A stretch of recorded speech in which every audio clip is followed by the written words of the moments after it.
Hello and welcome. My name is Trismegistus and this is Factorio. This is my Let's Just Play Factorio series, where I just play Factorio. And we are on episode 4. The last few episodes have been pretty productive. We cleared out some biters from up here and we didn't quite secure the iron patch. What I should have done is go and secure this uranium patch, because we will want that fairly soon. Well, I say fairly soon, it'll be quite a few episodes in, but at some point we will want that uranium patch. I should have properly secured this as well, so that's one thing we can do. The other thing I realised / remembered, that what I want to do here with this other line is I can make cogs and gear wheels. No, they're the same thing. I can make gear wheels. I think is that the official term from? I always call them cogs, but they're actually iron gear wheels. And we can make pipes. Pipes and gear wheels are used in quite a few basic recipes. The other thing we need to do is set up our basic science production. So science is stopped at the moment because we would need green science packs to do any further research. Ideally I want grenades, because grenades are a sort of a bit of an easier way of clearing out trees. And of course we're going to have to go across here and then somewhere about maybe here. Although, because there aren't any cliffs there, so I could just use this area here, but we're going to have to clear out all of these trees, and that's a lot quicker with grenades. What I think we'll do is we'll quickly make the iron and gear wheels thing, which actually requires me to fill out this bit first. And then we will go up and properly secure these two patches. So I'll pop these down.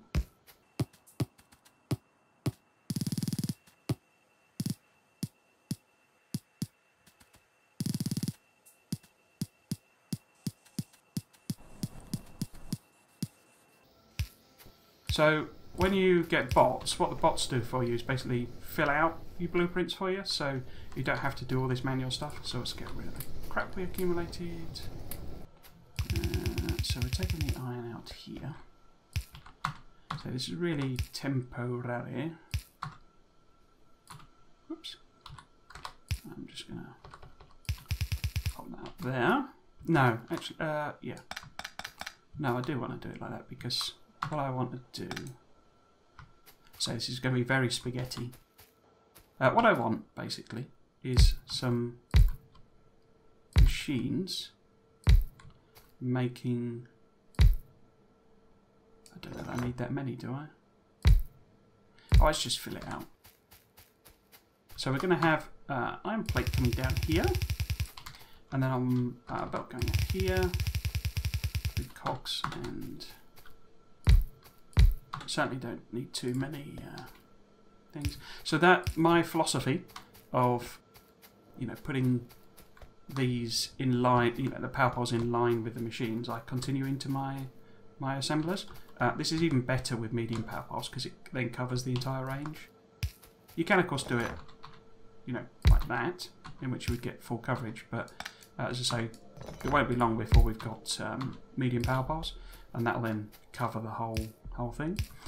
It has the advantage, as I say, is if you can put this in and out system, or at 2 lanes, you could have the out, you can also do it on the sides, and it will bridge the gap, so you don't get any of this ugly,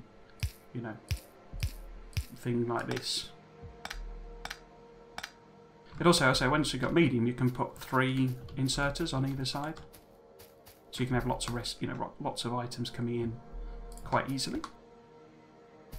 Oh, that's the outline, isn't it? So if I put that like that. So I don't know that I need this many. They only take half a second to make, you see. So we're quickly gonna, in 1 second you're gonna get 2, 4, 6, 8, 10, 12. That's basically gonna fill the belt. In fact, it's more than filled, I think. It takes 15 items from memory a second, but that means both sides. So it's only 7.5, so 2, 4, 6, 8. So that's too much production, but not spectacularly so. And we'll output there, grab from there, grab from there. So these are going to be pipes. Shift, right click, shift, left click to copy and paste a recipe, if I haven't mentioned that one before. And you can just drag it down, hold the keys in the mouse and you can just drag it across multiple machines. So we don't really need all of that. So what we want to do, or what I want to do, is I want to split that off. What we might be slightly better doing here is, I'm just thinking what order I want to put them in.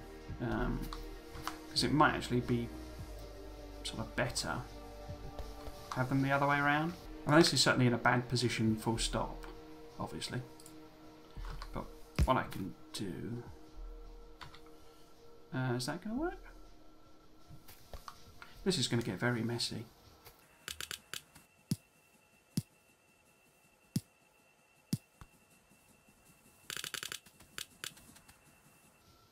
That is what it is.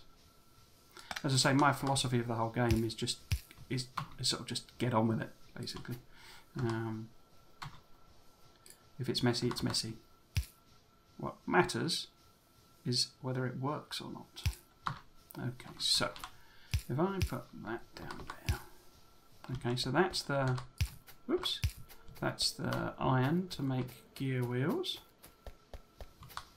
And we can have, so what I'm going to end up with, so if that's 1, 2, so I'm going to end up with gear wheels down there. I want the copper there. So how do I get that happen? If I do that, that gets me copper there. And then the rest of the iron, oh, this is proper spaghetti this, because I've got to avoid this machine here. Oh yeah, proper spaghetti.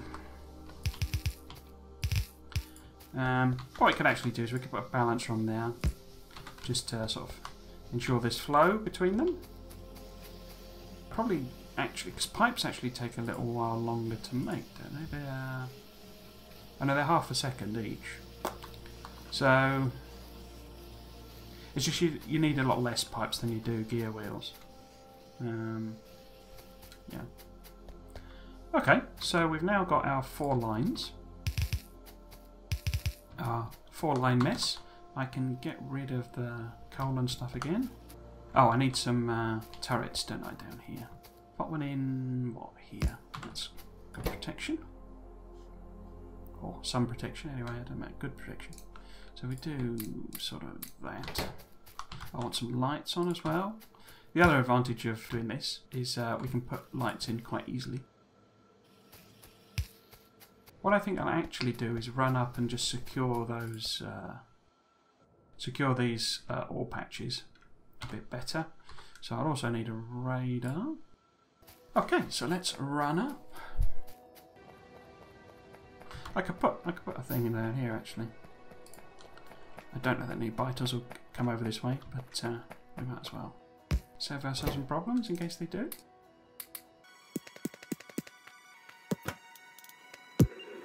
What I'm imagining will happen with that patch is we will actually end up running belts down to grab that patch because it's quite small. Oh, it's not that small. It's quite dense then. Whereas something like this will be using trains by that point. Okay, so.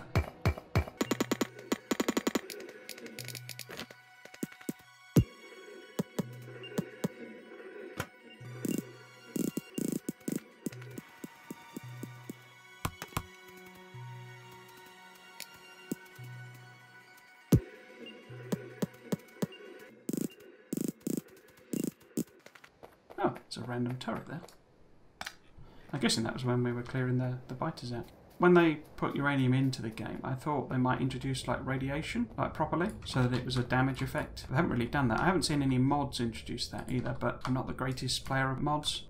And maybe, say for example, you could have a thing where a biter nest that colonises on a uranium patch or near it, their evolution gets accelerated or something like that. Evolution doesn't really, because evolution is a whole game concept. It's a whole game statistic, so you can't really have that it affects local biter evolution, because you know biter evolution is for the entire game. Oh, I didn't put any lights down. Should put some lights down.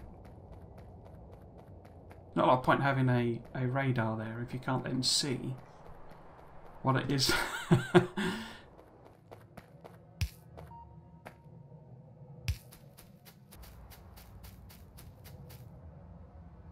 This is awesome that it glows.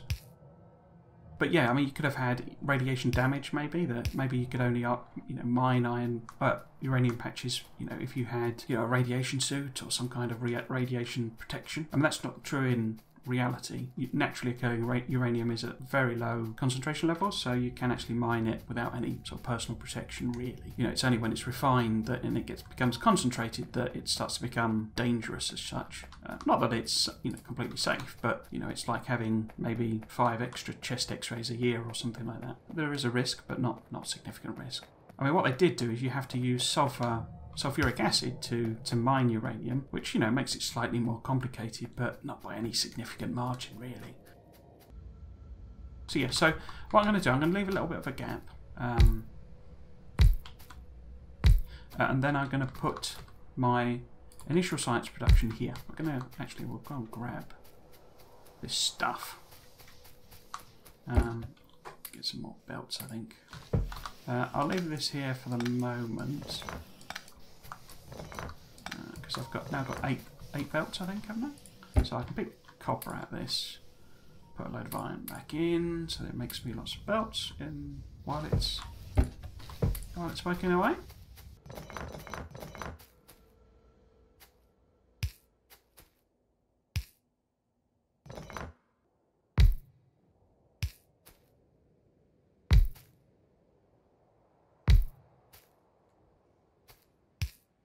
We'll have quite a few science packs coming in here, at least sort of 2 maybe. So I can put my...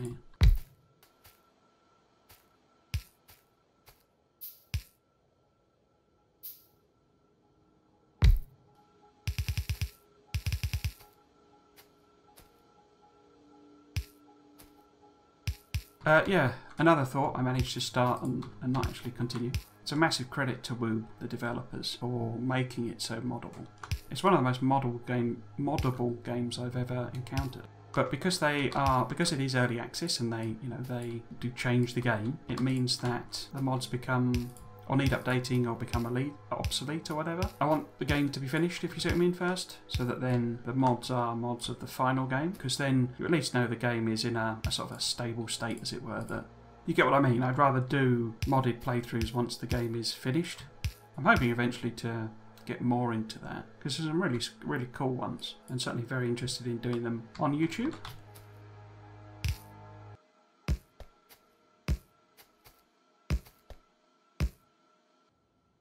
Okay, so our laboratories are here, okay, and what we're actually going to do, I might put them here actually, so I'm just going to chop a load of trees.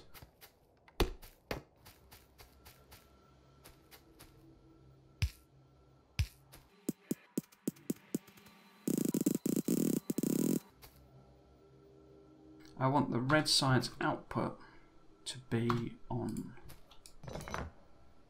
that side of the belt, and the green science output to be on this side.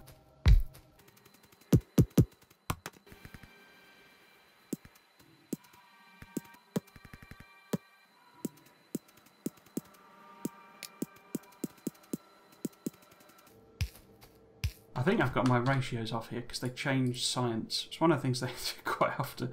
So basically, a red science pack has a 5-second crafting time. Okay. So what I'm aiming for at the moment is to produce 1 science pack of each type per second. Okay. That's my initial goal. So in order to do that, I need to have 5 crafting machines. Now I know these don't run a 1 second, but we'll ignore that because it's exactly the same ratioing. So they, if you use all grey machines, then it sort of doesn't matter. But it's about maintaining the ratio, really. So if I want to produce 1 red science pack per second, I need 5 machines doing it. So here are my 5 red science. Oops, that didn't quite work. Okay. Here are my 5 machines producing red science packs. Okay. Now green, yeah, it's 6 seconds. It used to be 7, I think. That's a green science. We've got 6 machines producing science packs. Yeah, so that should produce us. Well, it produces balanced number, as I say. It's not actually going to be 1 a second, just because, really. Okay. Okay, bosh, and we need some defences up in here as well. I say my paranoid playstyle. Okay, so what we now need to do is feed these materials, and we know that these need copper plate and iron gear wheels. Copper plate and iron gear wheels we are producing on our... I'm just going to call it a bus. It's not a proper bus, but it's a bus-alike. Okay, so what I need to do is take copper and iron gear wheels from our pseudo bus, our bus. So this could get quite messy when I'm doing this. So I've got that coming in there, that coming in there. So what I really want to do, I want to split a line off here, and do I want to split it off there? I could split it off there. And what you can do, there's a little trick you can do, which is that. I should probably have spaced these out a lot better. Well, probably nothing. I should have spaced these out a lot better. And the other, what we can do then is we can have a similar sort of thing going on here. That needs to be there, doesn't it? So we then got that there. So these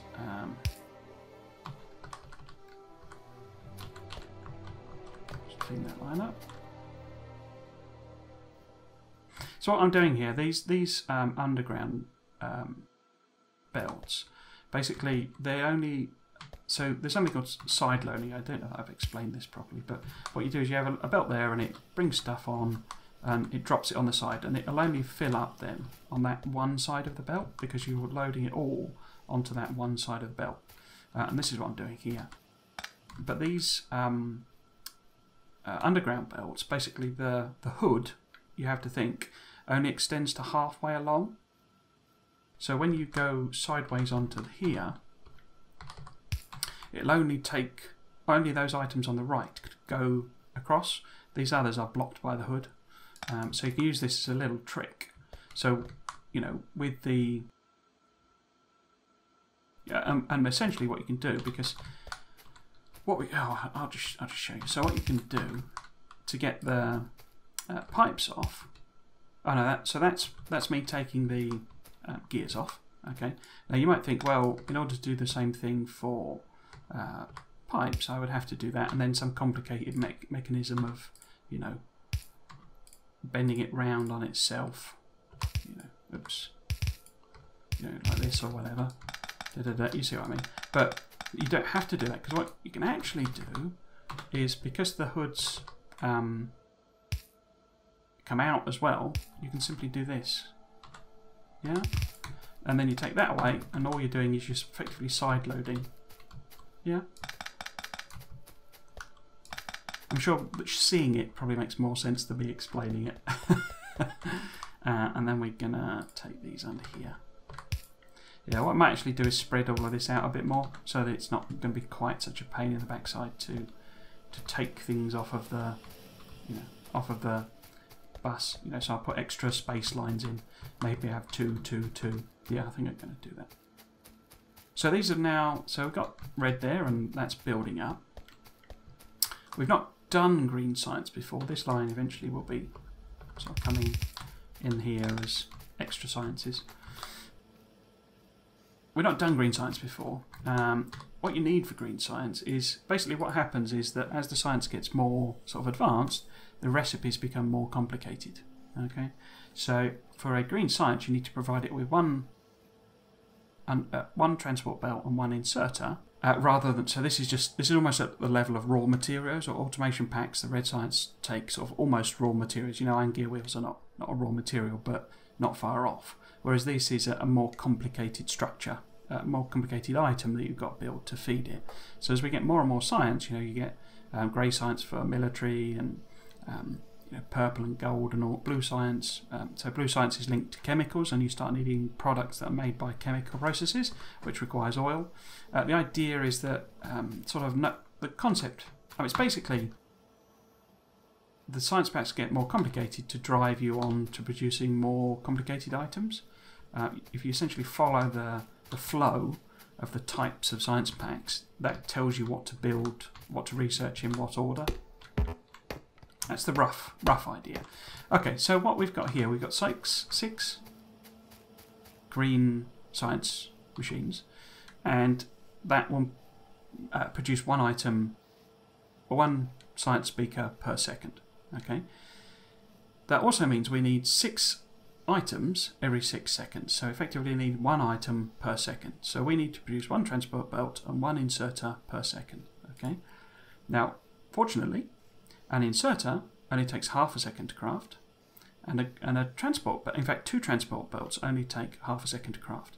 So one machine making 1 each of a belt and an inserter will actually feed twice as many green science machines as we've got.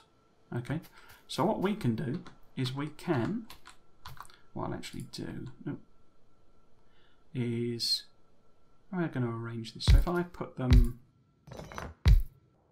now they have relatively common ingredients. So a transport belt requires 1 iron plate and 1 gear wheel, and an inserter requires 1 iron plate, 1 gear wheel, and 1 electric circuit. Okay, so what we can do is we can do our feed up and feed down thing that we've been using here to bring in iron plates and gear wheels.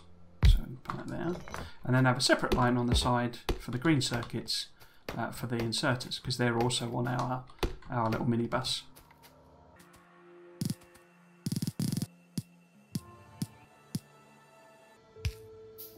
So this is going to make transport belts.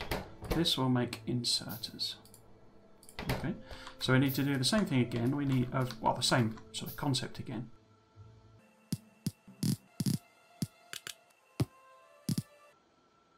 Iron plates coming out of there, and again we'll use our trick, and we want it on that side.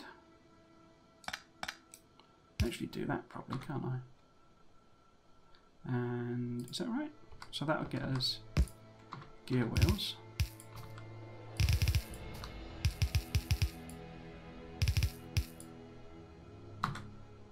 Alright, yeah, so gear wheels coming in there. So that's going to start making transport belts. We really want fast inserters. Oh, I can make fast inserters. Okay. Where did they go? Oh, they're there. Should I put them on here somewhere? Just pop them there for the moment.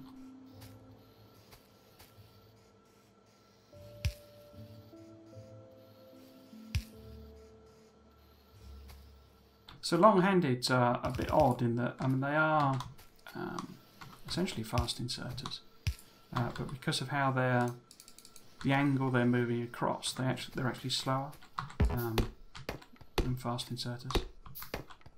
You know, because they're turning through this bigger circle, the end is essentially slower, even though it sort of turns at the same angular rate, I believe.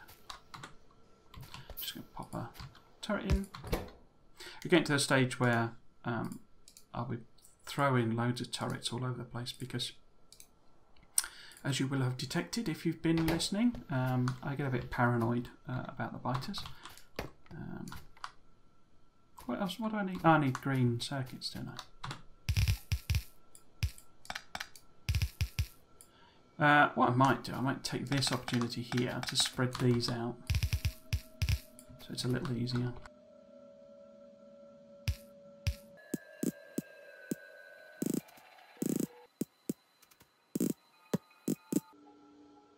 I'm not sure how much I'll use priority inserters. Priorities on inserters. What you can do, I think I've shown you this before, because I showed you to do the fish trick, but you can get it to make sure it, so this is coming in here, and you can make sure that it pushes stuff down there by setting an output priority. So it will favour the right hand side, and it will make sure, so if we get a tiny, it ends up, you know, where we're eating all these circuits, this will make sure it pushes all of its supply down to the right. We'll be using that a lot later on, but I've run out of belts. But I won't be using it too much in this system, because this is really just about getting the stuff going, really. Oh, I never put inserters on there. So I need iron plate. Might as well grab some gear wheels actually. Where are we? So, yeah, I need to put these on so that they actually grab the stuff that they need. And I was actually let's put that.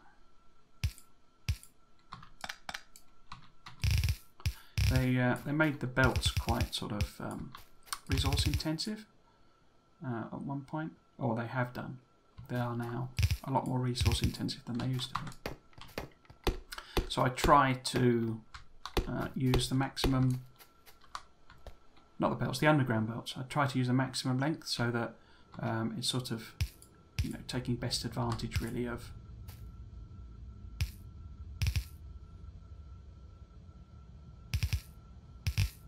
Yeah, so this allows me to do this simpler arrangement basically. You know, for taking materials out, I can just do an underground and then split off whatever's there, and these are easier to do.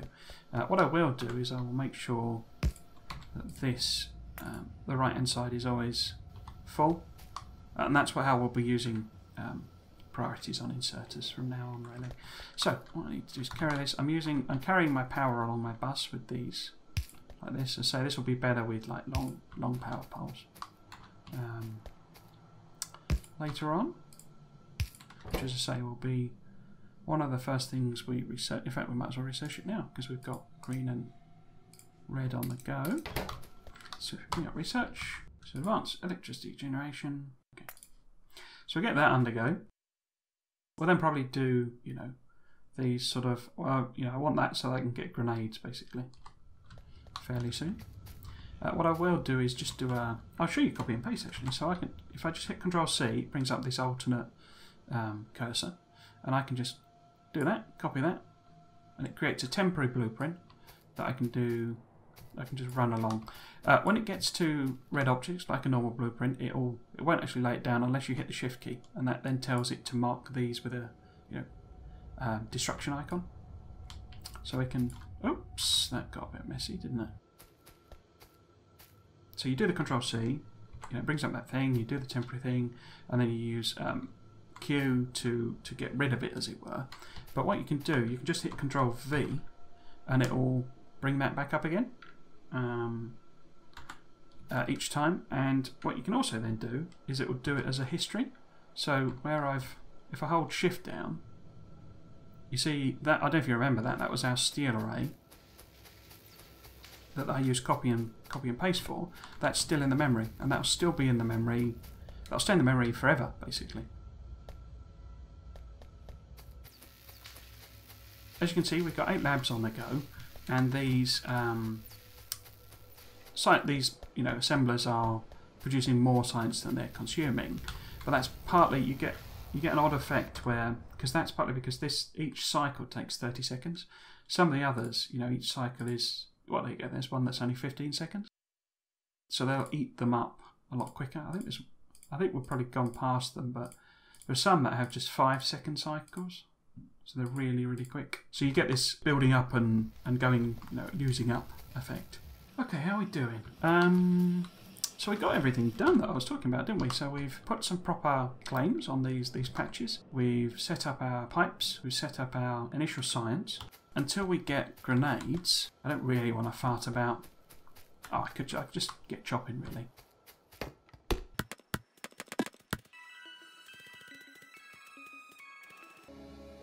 Oh, one thing I am going to do actually is I'm just going to set up a sort of an area for me to harvest things from, and it's just for me to put a few things into boxes basically, so that I can come and grab them.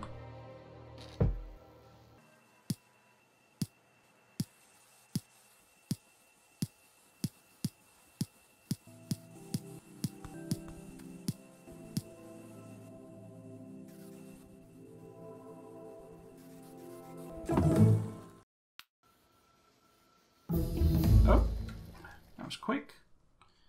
So we can do military science now as well, but let's do landfill first. So I can now make grenades, so I will handcraft a bunch of grenades. I'm just thinking what power we're doing with power. I suspect we might have got to... actually, I'll do that. Might have got to the point where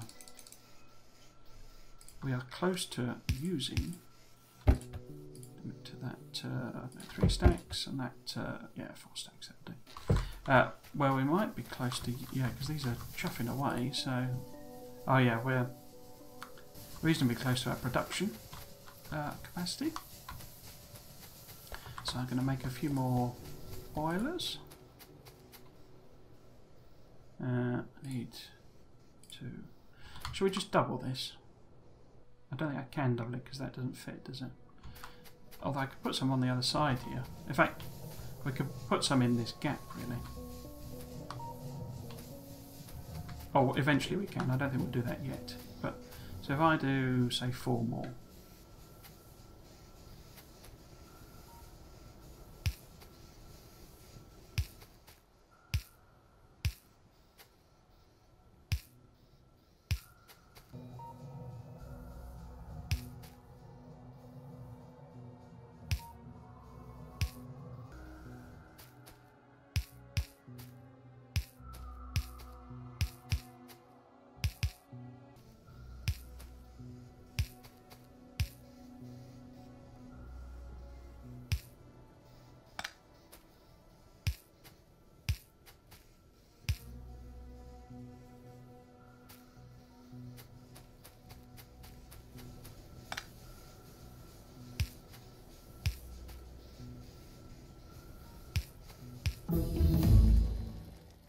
So I'll do the tool belt, that'll help us.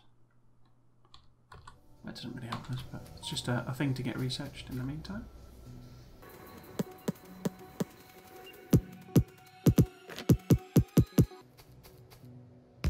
Yeah. Okay, so that's everything running there. Yeah, so we've got a nice bit of headroom there. Let's go and sort that out, shall we? Let's put some more miners around. Oh, has that run out? Let's run out that one. Sort of. This is this thing I was saying about not knowing where the actual edge of the patch is.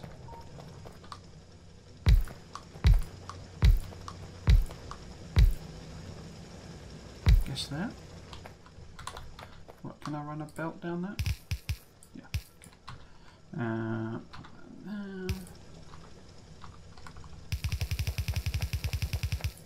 Yeah, because I can't really tell where the edge of the patch is. I mean, that's green, so, and that's red, so I think that must be the edge. But if I show you the show decoratives there, see, so you can instantly see where the edges of the patches are, but it makes it all look a bit more boring. I mean, for me, the solution really is that the decoratives should be sort of disabled automatically on patches. So it just makes them a bit too hard to read for me.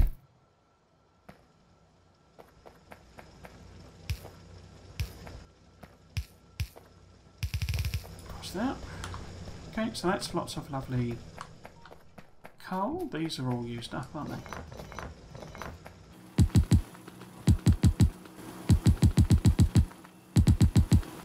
We've not got this level of demand for iron ore, but it just means it'll eat through the patch rather than run out. I mean, you know, so basically what happens is these earlier miners are producing sufficient that it blocks up the lane. So as the patch gets used up, it'll get used up here and here and here. It's a bit like a progress bar, you know. So it'll use the patch up down the line. So if you have a big line of them, it's a bit more of a safeguard in a sense that it won't run out as quickly. It gives you a chance to sort of notice really that you've eaten the patch up. Okay, I mean that's still not full coming down there. Should I put some lights on? Let's put some lights on. Or a light on anyway. What you can do, I mean, shall I show you balancing? it's become a lot less relevant really now that we have priority splitters. But I mean, I like well, I say that you have to use it really to balance things out, as the name suggests. What I'll actually do, so that we don't run out of power, is I will divert this around while I show you the balancers. Like that.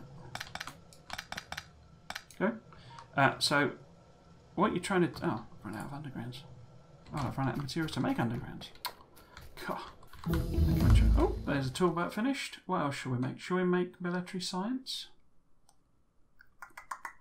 Or we probably want advanced material processing pretty soon, because we're going to want to make steel furnaces rather than the stone furnaces. It's a lot more sort of efficient, basically. But what we are going to need is a car. What I might do these damage buffs. They're quite heavy production, and it'll give me a chance to set up our sort of clear the trees out and set up our initial production area. So balancers. So what you're trying to do with a balancer is, you see how this is uneven effectively. What you're trying to do is I mean, there are different types of balancing, but if you have a balancer on a single line like this, what you're trying to do is to ensure that the material is flowing evenly down the two sides. Now there might be several reasons you might want to do that. A lot of them are not, how can I put this, not true. That doesn't quite make sense. They're not, what people think is not quite what reality is. So it doesn't actually necessarily matter that only one side of your belt has stuff on, because that means if it's queued up, it means that anything that's taking from that line, I mean, depending on, say, how you built it, anything that's taking from that belt obviously isn't using more than, in this case, 15 items per second.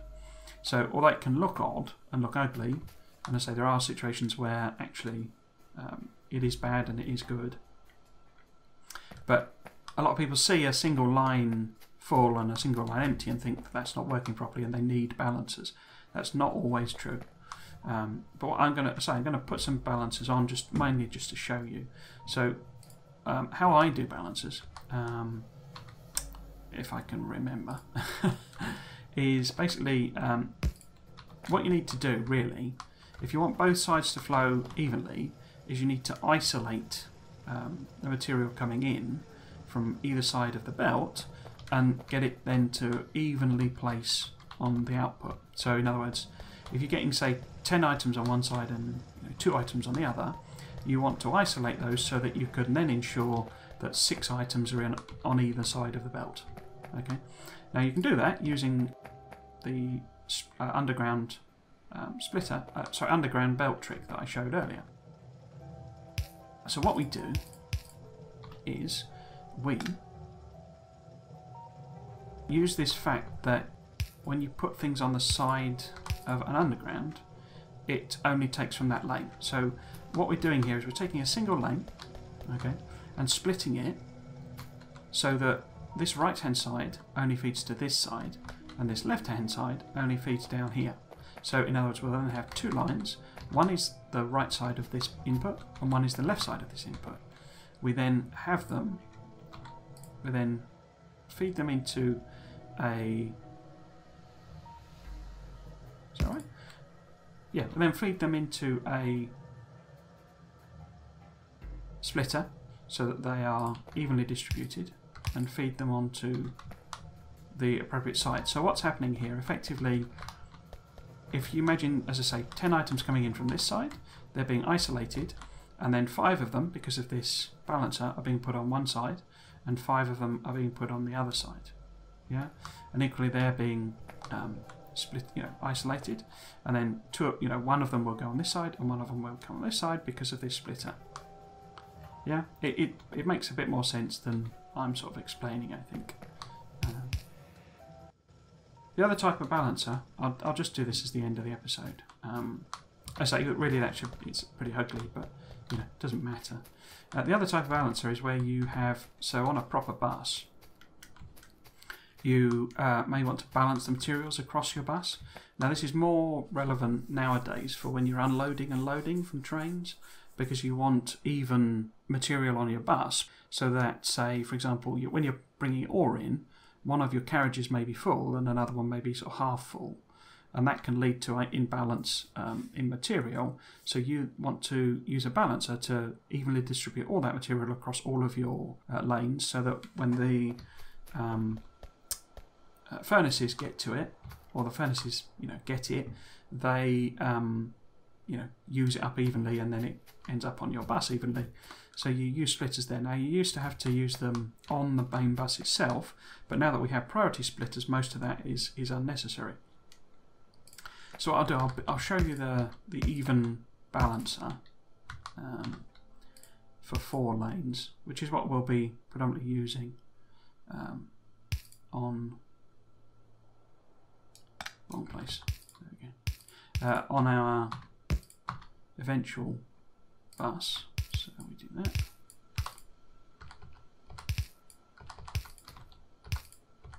Oops. Now I've just sort of memorised this one. You can download and get blueprints pre-made for you. I think most people, I mean, some people obviously enjoy making balancers, but for most people it's sort of almost like a tedious part of. Yeah, so this is our blueprint now, and we'll do the same thing. So I'll pop it in there, make it turn into a real blueprint. So we then got a single lane and the 4-lane balancer. Okay. Oh, I didn't explain this. So what's happening here is a very similar idea to this, but you're doing it across all 4 lanes. So you have to assume with this that the input coming in is properly lane balanced, basically. And the output is, and that's how we'll be using single lane balancers. But basically, so you've got, if you imagine, if we label these A, B, C and D, then what's essentially happening is you are using 1, 2, 3, 4 balancers to balance A with B, A with C, A with D, B with C, B with D, and C with D. Yeah, and those are your 4 possible combinations of, if you've got a 4x4 grid of A, B, C, and D, those are the options that you can do. So this balancer balances A and B. This one balances C and D. This one balances B and C. Or this one actually balances. So the output here then is AB, AB, and CD, CD. So this one is balancing AB and CD. So the output there then is balanced. This one is balancing AB and CD, and so the output there is balanced of A, B, C, D. So coming out of here, we've got A, B, C, D, A, B, C, D, A, B, C, D, A, B, C, D. So they're all 4 are balanced. You need this because what happens is, depending on the draw and the input, this can be throughput limited. It doesn't allow all 4 A, B, C, D lanes to fully output. So you have to have these splitters on to ensure that it's not throughput limited, basically. But they are redundant in the sense of you have balanced all 4 lanes, at this point. Yeah.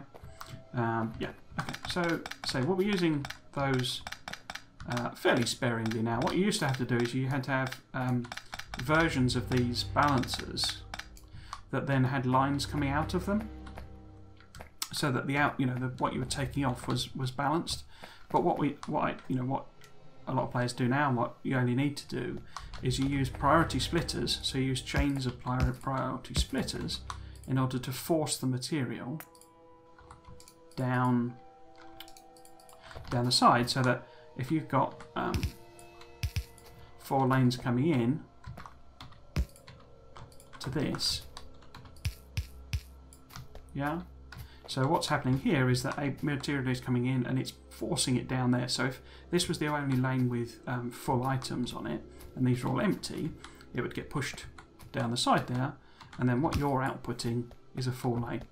Yeah, and what you do to ensure that works, okay, is you use one of these after the splitter, after the set of splitters, so that the draw is even. Okay, because otherwise you can end up with this having some weird effects where that thing I said about one lane is full and the others are empty. If that happens on your bus for the entire length of it, then yes, you can have material shortages. So you use one of these to ensure that it's basically taking all material evenly from all of your lines. Yeah, and that's partly because if we do any of this, you know, this trick, it only pulls from one side of the bus, basically. I think I've explained some quite complicated concepts in too quick a way there, so you'll see a lot of it in action, basically. So how are we doing here? So we've got sign. Oh, that's perfect timing. I'm going to start the, because we're going to do several of these once we've got military science up and running. So I'm going to do the shooting speed one, and we will call that an episode. So if you've been watching, I hope you've enjoyed it, and you might consider coming back for another one. I've been Trismegistus. This has been Factorio. Thanks for watching. Cheers.